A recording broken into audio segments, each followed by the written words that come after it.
Long series पर बनानी थी, लेकिन वो इंशाल्लाह कल आएगी क्योंकि कुरैशी उस्मान की एपिसोड 187 का पहला ट्रेलर रिलीज हो चुका है। और ये ट्रेलर ऐसा था कि अगर इस पर फौरी तबसरा ना किया जाए तो महमद बुज़दैक और इस ड्रामे के साथ नाइंसाफी होगी। तो आज की इस वीडियो में ट्रेलर पर तबसरा होगा और ये ट्रेलर पिछले किसके वाकयात से बिल्कुल भी मैच नहीं कर रहा। तो क्या सीरीज में कोई टाइम जंप आया है? तमाम ट्रेलर में हलीमा क्यों नहीं दिखाई गई? और नया दुश्मन आने के बाद सोफिया का क्या बनेगा?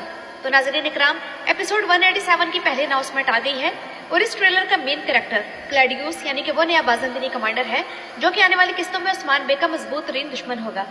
यानी कि आने वाले वाकयात में एक मेजर टर्न के लिए हम तैयार रहे क्योंकि एक बड़ी डेवलपमेंट वाकयात में होने जा रही है। और ये ट्रेलर एक बेहतरीन किस्त की तरफ इशारा कर रहा है जो कि बस चंद दिनों में आने वाली है क्योंकि दुश्मन अब की बार कुछ और ही लेवल के लग रही हैं और इनकी ताकत का लेवल भी ऐसा लग रहा है कि पिछलों से अलग है। अगर महमद बुज़दैक खुद को कुरैशी उस्मान के स्क्रिप्ट की तरफ प्रॉपर्ली फोकस करके रखें और ये जो फजूल से राइटर्स उन्होंने हायर कर रखे हैं इन्हें दखल अंदाजी ना करने दें तो मुझे यकीन है कि वो कुरैशी उस्मान में सीजन 2 या 3 वाला दौर इस सीजन 6 में वापस ला सकते हैं क्योंकि दो बेहतरीन दुश्मनों के साथ साथ दो बेहतरीन तारीखी जंगजू भी इस सीजन में शामिल कर लिए गए हैं। और सिर्फ 2 किस्तों पहले मैंने आप लोगों से कहा था कि आने वाली किस्त में तोलगा और उलगान का किरदार खत्म होने के बाद इस ड्रामे पर तो जैसे औरतों का राज हो जाएगा।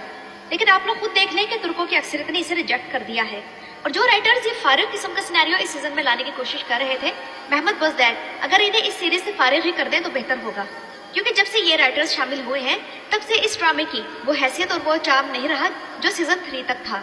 इसके बाद उस्मान बे के नए आर्क्स पर तबसरा करें तो ये किरदार बिल्कुल सही वक्त पर शामिल किए गए हैं और ये इस सीजन की जबरदस्त एंडिंग का एक जरिया बनेंगे। और अल्परसलान का आतुक बे अब कुरैशी उस्मान का हसन है। और नाज़रीन इकराम, क्या आप लोगों ने नोट किया कि अब तक ओरहान बे के साथ इनका कोई भी तारीखी कमांडर नहीं है? पिछले सीजन में काराली को शामिल किया गया था लेकिन पता नहीं फिर चंद किस्तों बाद उनका किरदार क्यों खत्म कर दिया गया।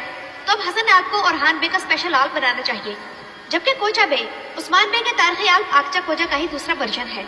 अब अगर आने वाले नए मंगोल कमांडर एरलिक कुचार की बात करें तो नाज़रीन इकराम, इस मंगोल किरदार में सिनान तोसचू वाकई बहुत डरावने लग रही है। लेकिन फिर वही बात कि सबज आंखों वाला मंगोल कभी देखा है? और इस किरदार के बारे में दूसरी खास बात यह है कि पर्सनली मुझे इस अदाकार के इस ड्रामे में आने से ज्यादा खुशी नहीं हुई क्योंकि मुझे ये मालूम हुआ है कि यह अदाकार एक सपोर्टिंग रोल में आया है और ज्यादा किस्तों तक नहीं रहेगा। बुरसा के गवर्नर के तौर पर यह अदाकार हमारे जहनों में था लेकिन निकला मंगोल। और इन चारों नए किरदारों ने ट्रेलर में हमारी तवज्जो अपनी तरफ खींच ली है।